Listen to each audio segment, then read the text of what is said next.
Born into Brothels, presented by Gillian Kohler, Jessica Wallace, Ray Golden, and Melissa Hunsberger. This movie was produced and directed by Zaina Brisky and Ross Kaufman in December of 2004. Born into Brothels tells the story of youth that are living in the red light district in Calcutta, India, and Zana, a photographer from England. Zana makes several trips to India, first starting her project with prostitutes, and then becomes very attached to the children of the prostitutes in the red light district. She puts together a photo voice project which involves training the children how to use cameras, how to take interesting pictures, and having an exhibit that draws media attention to the children's photography and lives. In the process, she is also driven to help some of the children get accepted into boarding schools in India because she worries they will become stuck in the cycle of drugs and prostitution that defines the red light district.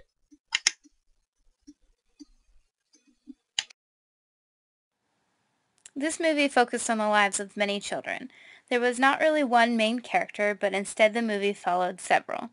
The issue that these children are facing is the cycle of poverty, more specifically poverty in the brothel. In the world, there are 1 billion people who do not have good shelter and 218 million children working.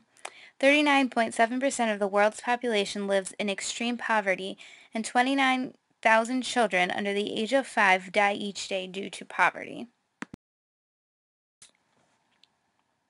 Sonagachi, where the children in this movie lived, is the biggest red light district in West Bengal, India. It is estimated that there are 15 million prostitutes in India. A study on sex workers in India was done to show the reasons for why they chose, for lack of a better word, to be involved in sex work. This study showed that poverty was the main contributor for their choice to be in the sex industry. Most of them were part of families that were poor and had difficulty having secure food, clothing, and shelter. Other economic factors contributed to this choice as well, such as the lack of other jobs and lack of education. These children are at high risk to become victims of sex trafficking.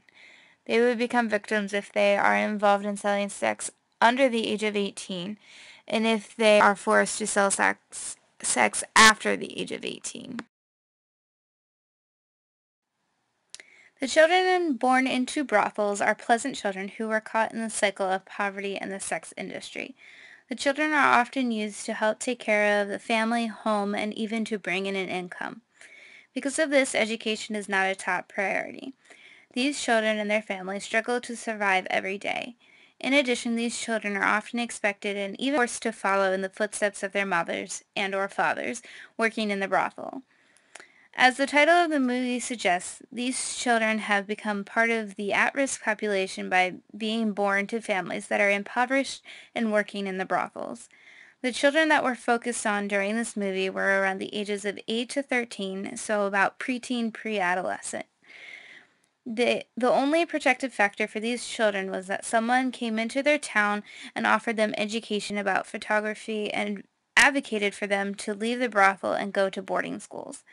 The risk factors include being born to families in poverty and that live and work in the brothel, having many generations before them work in the brothel, and the norms of the community were to work in the brothel, take care of family, and not make education a priority. During the course of the film, there are multiple child-parent interactions that contribute to the children's sense of hopelessness, sadness, fear, and anger. One of the boys, who stands out as a gifted photographer and actually goes to Amsterdam for a conference with young photographers from all over the world, is being raised by his father, who is addicted to drugs, and his mother is not in his life because she is living in a rural area outside of Calcutta. She is eventually killed by her pimp, and it is described as being poured acid on his mother. This boy lives in a household where men come to drink liquor, and he is responsible for collecting the money, even if it means that he has to chase them down. He is impacted because he becomes disinterested in his photography shortly after hearing about his mother's death. But Zana is able to motivate him enough by working tirelessly to get him a passport to attend the special conference in Amsterdam. After that experience, his spirits are rejuvenated enough to enroll in a school. However, long term, one cannot say how those experiences will impact his entire life. Another daughter is being raised by her aunt and is prohibited from even trying to go to school because she is forced to work the line. At the age of 14, her aunt decides that she needs to help to provide an income for the family. All of the girls in the film come from a family where the females are prostitutes. Therefore, their family expectations influence their own expectations for their lives. One of the girls comes from a wealthier family of prostitutes, and one girl has a twin brother, and their mother is a prostitute. But both of them dropped out of the boarding school that Zana worked so hard to get them enrolled in by the end of the film, because it is hard for them to leave their family and change their lifestyle and expectations. In a study conducted by Alam and Hussein, the effects of being raised in the red light district are mirrored. It found that their mother's occupation drives them to social isolation and exclusion, and that the children face a much greater amount of risk and challenges presented by discrimination and stigma. The poverty experienced by these children affects the entire family because of an inability to provide safe housing and food consistently. Since children are brought up in families where they are either pushed to a life of crime if they are male, or prostitution if they are female, they are likely to suffer the physical, mental, emotional cost of such an upbringing. The children in the documentary lived in the neighborhood Sonagachi, known as the Red Light District in Calcutta, India. Sonagachi has multi-story brothels and over 10,000 known prostitutes, according to Grant 2004. The children in the film would play on the roof of the house while their mothers worked. From these views, and from other scenes throughout the documentary, it is evident that Sonagachi is not a wealthy area. It also has a reputation as the red light district. When Xana, the photographer in the film, helps the children apply for school, she is met with many hardships because they are from this area, and the schools know Sonagachi's reputation and assume they are children of prostitutes. The movie did not give much context for the community. However, we do know that there is a community of women who live at the brothel. One scene in the movie depicts the women fighting and demeaning the children in sexually explicit ways. It was acceptable to do this in the community of the home, and most likely in the community surrounding the home as well. Most likely, these women were aware of their contribution to the youth's situation, but were unwilling to make a change to their situation. Additionally, Xana formed a community of kids in the photo class. Xana was a Westerner who came to India as a volunteer. She lived in the red light area for a couple of years, and as she got to know the prostitutes, she became close to the kids in the brothels. She formed a community with the kids in their photo class. From the photos taken in the class, and from observing the various scenes in the documentary, the area seems to be urban and poor. While Xana was aware of her contribution to the kids' situation, she was very willing to work towards a solution to help them. This was mainly through her push for education for the kids. The lack of education for the kids in the brothels is a reflection of the kind of community in which they live. Education, says Xana in the movie, has a direct influence on the children's success in getting out of the brothels. Getting the children into a boarding school was her goal, because it allowed the children to be educated while they stayed away from work and prostitution. The influence of education on the kids' lives was so big that Xana spent much of the documentary trying to get the paperwork needed for the children to get into school. Education is the key, but it must be paid for. Getting the money for school was a challenge, but Xana intended to get the children money through fundraisers selling the children's artwork. However, Zana even said the schools did not want kids of prostitutes. It seemed that the schools saw them as kids of criminals who would never make it. The next section we'll be looking at is the societal context. For the social section, during the film, the red light district was described as another world in its own society. The social expectations of the people in this area included drug abuse, stealing money, and selling sex, which they called working the line.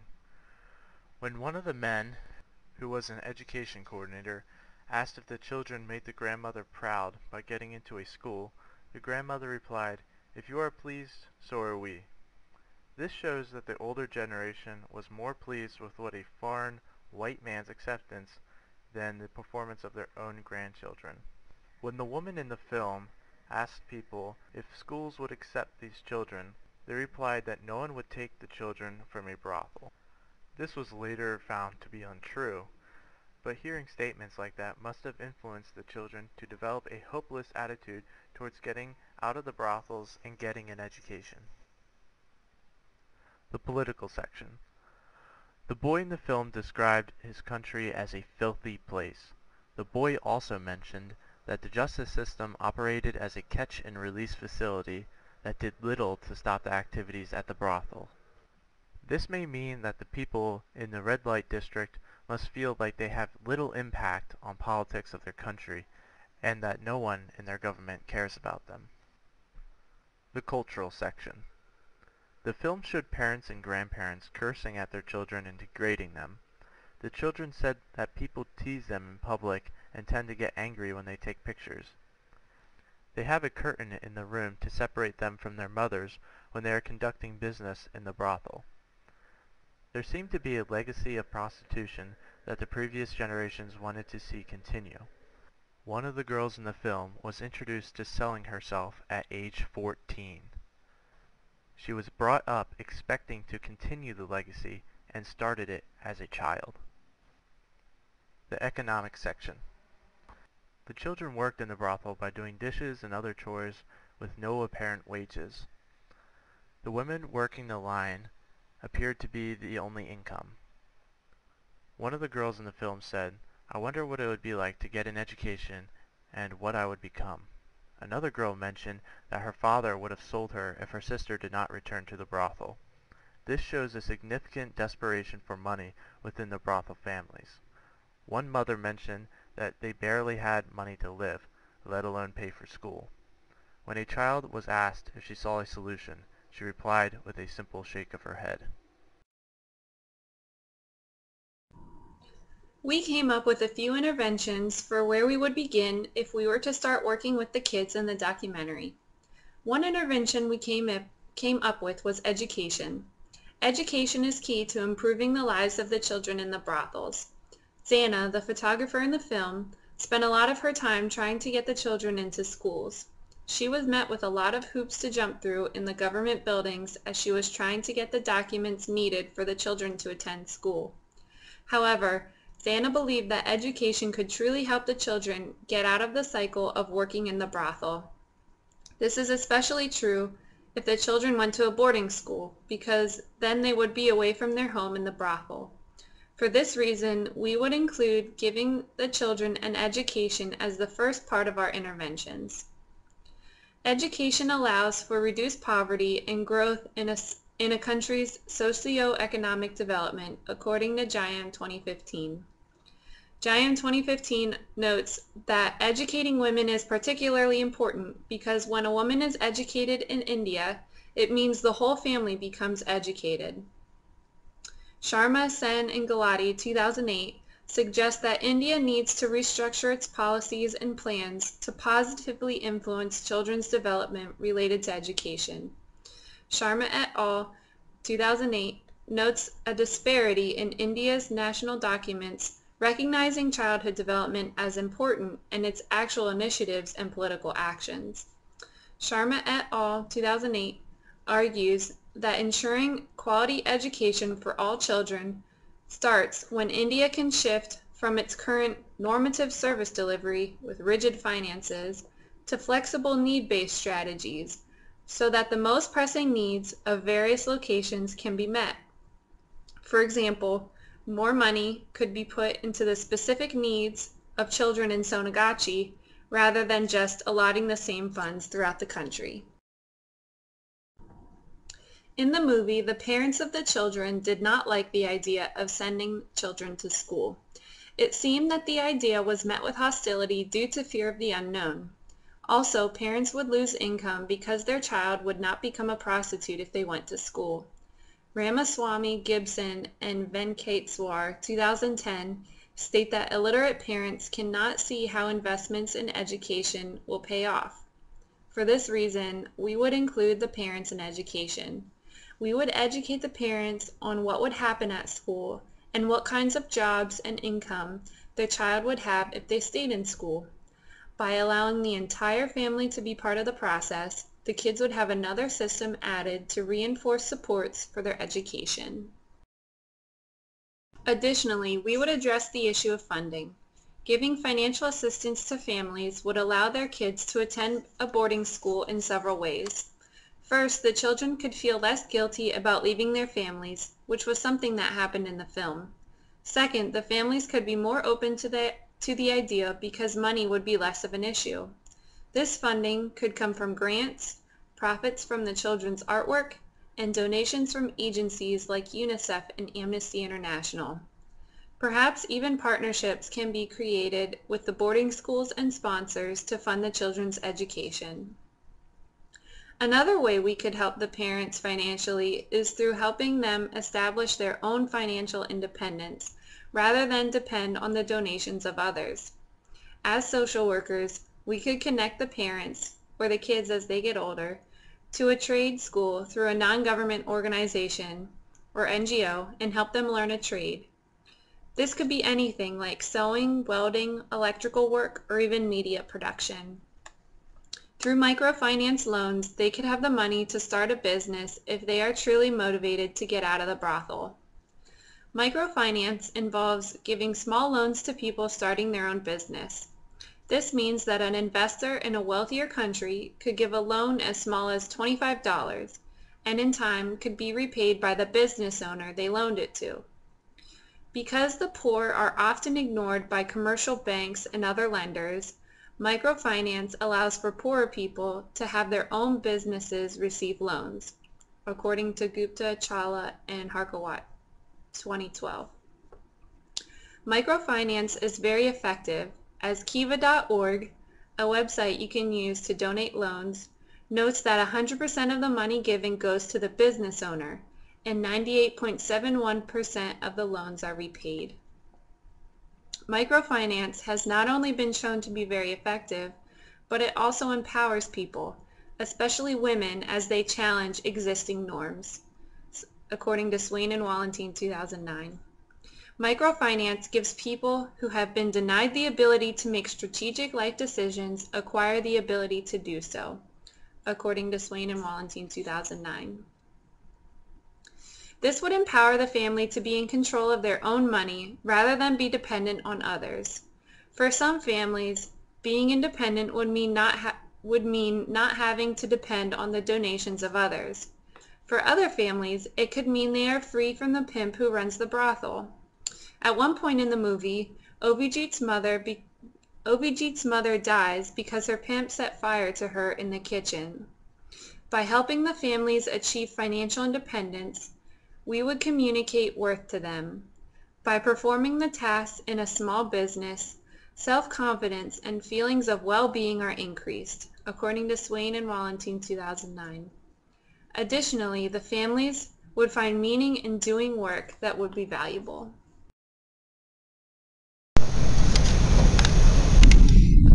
The ethical issues that must be considered when working with a specific clientele, like the children of prostitutes, are critical. The NASW 2008 version outlines the code of ethics that social workers are expected to abide by, and there are a few that I would like to highlight that I believe are most relevant to the demographic born into brothels. Informed consent is the foundation for working with clients or participants in a study. Those we work with must be able to understand, in a language they are familiar with, what the purpose of the services are, potential risks, that they do not need to participate in a study or receive services if they do not want to, and what the general expectations and limitations are. In a country such as India, Bengali and Hindi are the most common languages spoken, especially in Calcutta. As a social worker, it would be necessary to get an interpreter to explain the informed consent to the client if we did not speak Bengali or Hindi ourselves. Since prostitution is an illegal activity and the parents of the children participating in services or research could put their parents in jeopardy of being imprisoned, they need to be completely aware of the implications of their participation and what information is shared. Cultural competence and social diversity is another major component to proper social work ethics. Doing research on the history of Calcutta, other red light district dynamics, and India would be extremely helpful when working with children like those born into brothels. Understanding the oppression and stigma faced by children of prostitutes because of the cultural values in India is paramount because it affects their own self-image and how they then think about the world around them and their place in it. Being able to understand why one of the girls in the film was not allowed to go out of her house alone, but her twin brother was allowed, would be aided by understanding gender norms and expectations in that society. Also, seeing the value in different cultures and embracing diversity allows for a more open client-social worker relationship. Ensuring that all private information shared between researcher and participant, or client and social worker, helps build a sense of trust between the two. Without that trust, there will be less willingness to participate or share one's life with the professional. Again, children in this setting would need to be assured that the information they provided would not end up causing harm to their families. It is not discussed in the film, but hopefully the children were aware of how public their stories were, especially since none of them seemed to have televisions in order to comprehend how far spread their stories could become. Some of the children spoke about how their mothers had been in and out of jail because of being prostitutes, and if they felt that information they were sharing with a social worker led to that, they would no longer feel comfortable sharing. However, it would be difficult if a child was being abused or severely neglected, especially in America, because it would require a call to Childline. Making sure children know at what point you are required to report certain incidents before beginning services is necessary. In any relationship with a client, it is important that they are provided services if there is a reason for interruption of services or if you need to terminate services. In this situation, if you are a social worker that was counseling or educating children of prostitutes in Calcutta, India, but you lived in America, it would be important that you found someone in India that would be able to stand in for you while you were back in America for extended periods of time. If you knew that you would only be in the country for 6 months, then you would need to prepare your client for the termination of services at the end of the time, and again find services that would help your client after you left. Making sure clients do not feel abandoned is essential, since many of our clients may already have issues with abandonment from family or friends. I distinctly remember that before I started a photo voice project myself with students from an alternative school near Dickinson, our professor told us how important it is to make our weekly meetings with the students because they would lose confidence in us if we did not attend regularly. Typically, the students have already been disappointed by many of the adult figures in their life, and providing them consistency in our presence was a big part of building rapport. I think everyone can agree that as a social worker, we should do our best to avoid causing distress in the lives of our clients that may be more vulnerable than others, suffering from various trauma or mental health issues, or hesitant to participate in services to begin with. In the study on children of prostitutes in Bangladesh, the researchers included and ethics and consent section in their paper. The section reads as follows. All the activities of this study were consistent with recognized codes of research ethics rooted in the Declaration of Helsinki. Potential participants were provided with information sheet in Bengali, which was read to them, and confirmation was taken that participants fully understood the nature of the study. Sufficient time was allowed for considering participation, and then a consent form was provided to the women and children who agreed to participate in the study. Due to its sensitive nature, acknowledgement was made that there would be no opportunity to blame the participating sex workers, nor there would be any threat or risk towards the children. The conduct of the data collection was framed around sensitivity, tact, empathy, and ensuring that the participants' needs were met. I believe this approach to doing work with children of prostitutes themselves, and their family is the best, and it is perfectly articulated. It goes back to the first in the Code of Ethics about a commitment to one's client.